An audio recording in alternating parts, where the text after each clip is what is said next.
And what we found was one ticket which was for sale for $11.5 million. One ticket. That is £8.5 million. That's a joke, though, isn't it? 门票炒到超100万，主裁判落地即被遣返。墨西哥出动10万军警维护治安，酋长特朗普将亲自颁发冠军奖杯收官。大家好，我是准备去长沙吃小龙虾的星辰，告诉大家一个热知识：6月12日美加墨世界杯正式开幕了，都知道了吧？作为一个只能叫出 C 罗、梅西不对，因为马克龙还认识了姆巴佩的伪球迷。我知道各位点进来是找乐子的，那本届世界杯可太有看点了。继分组仪式上专门整了个国际足联和平奖颁给董王后，今年开赛前，美国、伊朗重新互刷火箭，还有 ICE 可能进驻比赛场馆，再配上在伪装成国家的贩毒组织墨西哥举办，这次世界杯无异于一次世界级绝地求生挑战的威力加强版。OK， 今天咱们就来一起聊聊本届世界杯的史上之最，准备好了吗？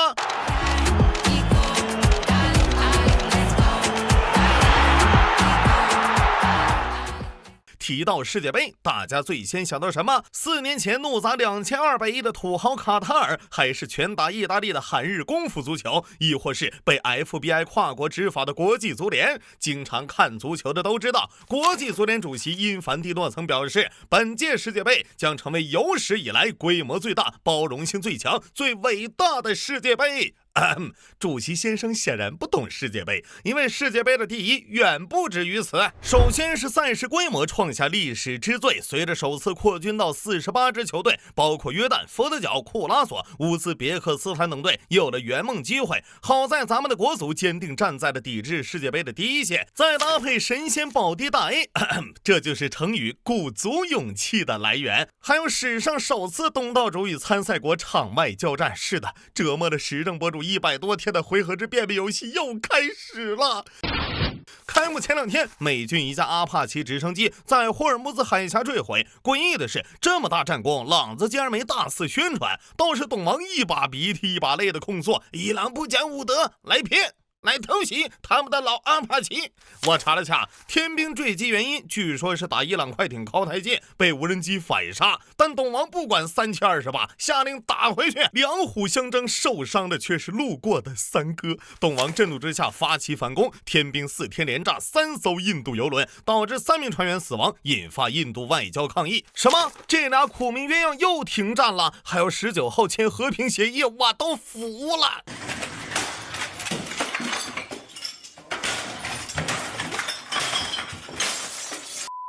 对了，这次参赛的伊朗队决定全员佩戴168纪念徽章出征，以纪念因美军空难遇袭的伊朗学生。我没记错的是，上届卡塔尔那会儿，为了声援国内抗议，伊朗球员还剧唱国歌来着。这下真美式教育比真主教育还好了。当然了，这只是开胃菜，本届世界杯更重磅的是有望问鼎史上最乱。这是首次由3国联办的世界杯，友情提醒下，是美加墨世界杯，不是美加墨，毕竟新闻里全是美国、墨西哥、加拿大平静的毫无波澜，而主办城市则大胆的选在了3个国家的16个城市，创意是极好。为啥说大胆呢？这就不得不提主办国之一墨西哥。如果说2010年南非世界杯走的是强奸赛道，那大名鼎鼎的墨西哥正是凶杀赛道。作为10多年来近100名市长遇害，上次大选整整38位总统候选人被杀的国度，墨西哥的治安只能用路不拾遗体，夜不闭整户形容。还记得去年12月闹得沸沸扬扬的墨西哥球场附近挖出456袋新鲜人体零件的新闻吗？地址就在世界杯阿克隆主场馆周边。好消息是，墨西哥严格禁枪，为了保障大毒枭合法权益，让美国人民吸上便宜毒正版毒，早在2005年便废除死刑。坏消息是，墨政府统计每年超20万支枪支从美国流入墨西哥，换句话说，毒贩才能持枪。以当地地最大犯罪集团哈利斯科州新生代为例，该组织自力更生，用自制坦克、武装无人机、巴雷特狙击枪等武器，同时以5倍薪水收买控制了哈利斯科州一半市政警察。近年不断拓展业务，从贩毒发展到敲诈勒索、人口走私、金融诈骗，实现了犯罪多元化。忘说了，哈利斯科州首府瓜达拉哈拉正是墨西哥的3个世界杯主办城市之一。好消息是，今年2月，在 CIA 协助下，墨西哥军队积极开展扫黑除恶专项行动，在瓜达拉哈拉击毙哈利斯科州新生代创始人兼大毒枭埃尔门乔。坏消息是，他死后第2天，组织立即暴乱，封锁墨西哥32个州中的20个州道路，四处打砸抢烧车辆。好家伙，这剧情丰富程度，今年世界杯够来一场春晚小品了。为了让球迷安心观赛，国际足联主席挺身而出站台，我对墨西哥承办赛事非常放心。墨西哥的犹太裔总统辛鲍姆也强调，将在3个举办城市部署10万名军警，保证让球迷零风险。然后呢，开幕前一天，5名墨西哥警察被不明武装当街打成了马蜂窝。别急，还有高手呢。12号，刚刚抵美的英格兰队就收到噩耗，运输球队训练装备的车辆中途被盗，球鞋球衣全没了，偷的就剩个足球了。哎呀，但愿开赛后别真再搞出什么大新闻了。不过毒贩只是观赛球迷的第一关小 boss， 更可怕的是大名鼎鼎的美版锦衣卫 ICE。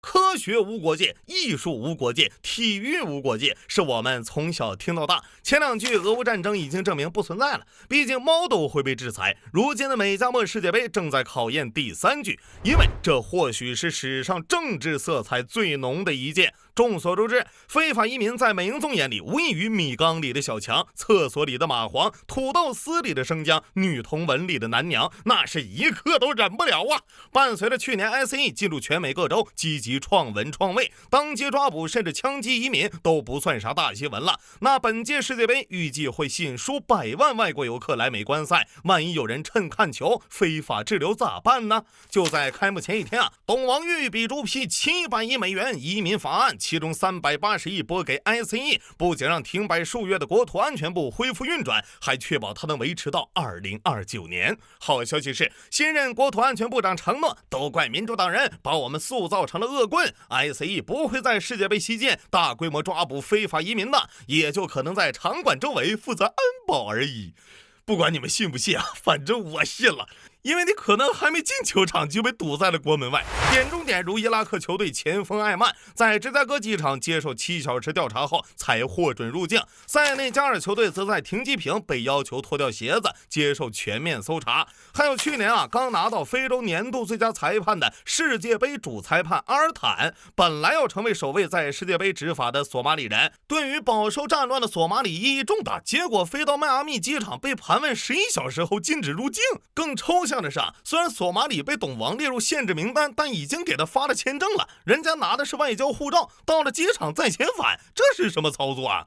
前英格兰前锋伊恩在 ins 上吐槽道，本次世界杯那叫一个乱呐，每隔几小时就会出现球迷被拒、球员被拒、官员被拒、记者被拒，现在轮到裁判了。你看，最惨的要数伊朗队，伊朗足协副主席被拒签了，这算基草啊。按规定，国家队都有8%的配额球票可以分配给球迷，但美国正在制裁伊朗，老美不让任何实体跟伊朗交易，所以逼着国际足联取消了。对于伊朗队员，董王也是当起了白宫阿诺，先是欢迎，然后又不欢迎啊，摇摆了几个月，直到开赛前一天，伊朗队才拿到签证，但负责后勤的工作人员全部被拒签。伊朗队比赛都在美国，但驻地呢被迫转到墨西哥，只能比赛日当天去美国完赛，马上离开，还得是老美会穿小鞋啊。对此，国际足联主席因凡蒂诺无奈地表示，国际足联呢不是政府，无法命令各国政府允许谁入境。切，但是搞笑的是呢，2023年印尼因为拒绝以色列参赛，直接被取消 U20 世界杯主办权，怎么主角变美国了，足联就双标了呢？啊，怕 FBI 在跨国查贪腐是吧？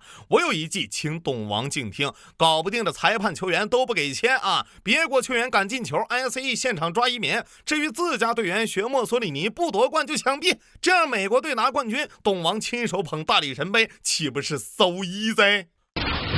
虽然枪战屡见不鲜，治安有点冒烟，场外战火连天，入境个个拒签。要说本届世界杯还有一大抽象，史上最贵。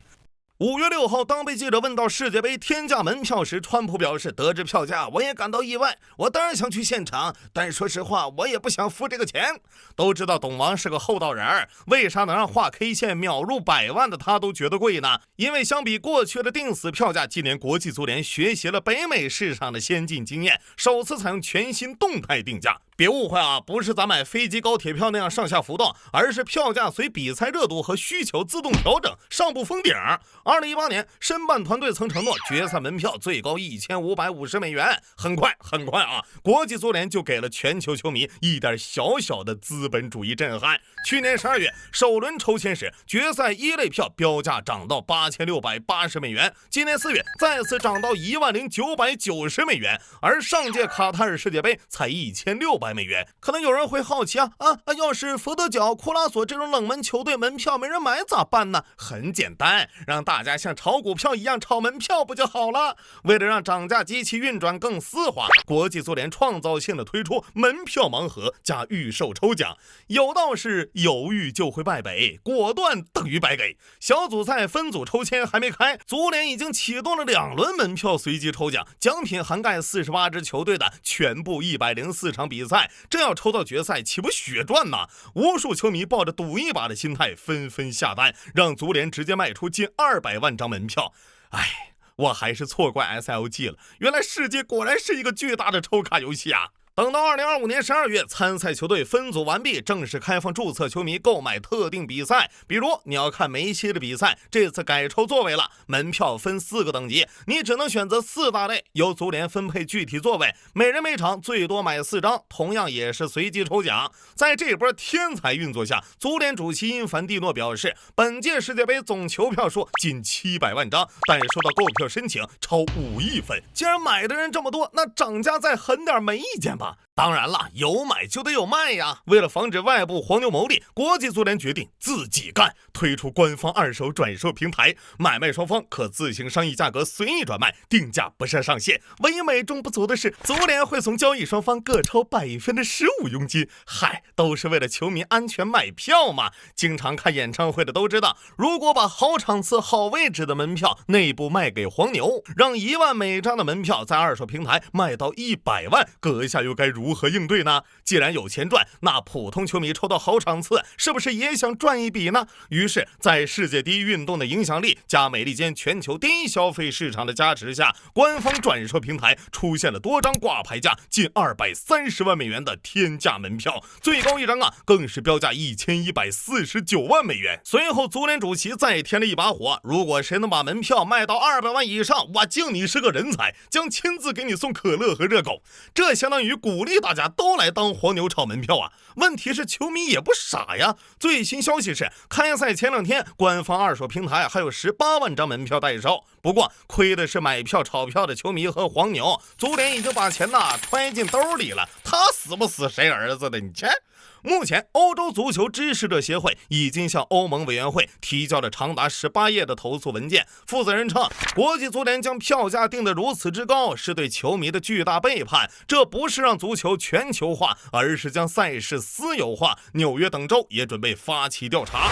贵的远不止门票，你见过公共交通也涨吗？从纽约曼哈顿往返球场的平时票价近12.9美元，世界杯期间你们猜多少钱？150美元，甚至球场停车费也涨到200美元左右。对此，新泽西州长猛烈抨击足联，你们豪赚110亿美元，但交通保障1分不出，而新泽西州必须耗费4800万美元，确保4万球迷安全往返。我绝不会让本地同情者买单，那只能请出哈耶克的大手了。今年恰逢超级厄尔尼诺袭击北半球，本届世界杯有望成为史上最热的一届。104场比赛中，67场被评估存在中暑风险，但绝大多数场馆没有封顶和空调。这种情况下，国际足联再进一步，不允许球迷将能重复使用的水瓶带进场馆，每人最多只能带一瓶560毫升的一次性瓶装水，理由居然是出于安全。很喜欢他们的一句话为啥不让带呢？上周末英格兰对新西兰的热身赛，球迷看到场馆的酒水价格都气笑了，高档啤酒18刀，普通水7.5刀，这还不包括小费和税。类似还有墨西哥对南非的揭幕战，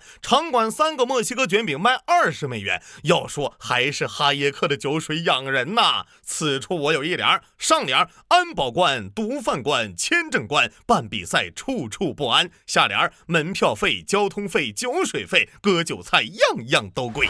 据估计，每加盟世界杯营收将达到110亿美元，一边是创纪录的总收入，一边是天价球票和创纪录高温下球迷面临两难选择。而国际足联是一个非营利组织，从商业模式角度它很赚钱，但从足球精神来说，它的所作所为是把最忠实的球迷当成待割的韭菜。面对媒体关于签证、入境限制、票务争议等问题，足联掌门人因凡蒂诺在发布会上轻描淡写的说：“哎呀，有时候放轻松点，冷静点也是件好事。”他还称4年一次，所有收入都将投入全球成员的足球事业发展。真是这样吗？都知道国足论足球实力，如今虎踞世界第90，但要论贪腐能力，就算现在把帖子放出来，加班加点贪来备战下一届，可能连前100都进不去呀。至于国际足联的腐败小妙招，这就是下期的故事了。好了，喜欢记得关注星辰，一键3连，更多好看。 I cry because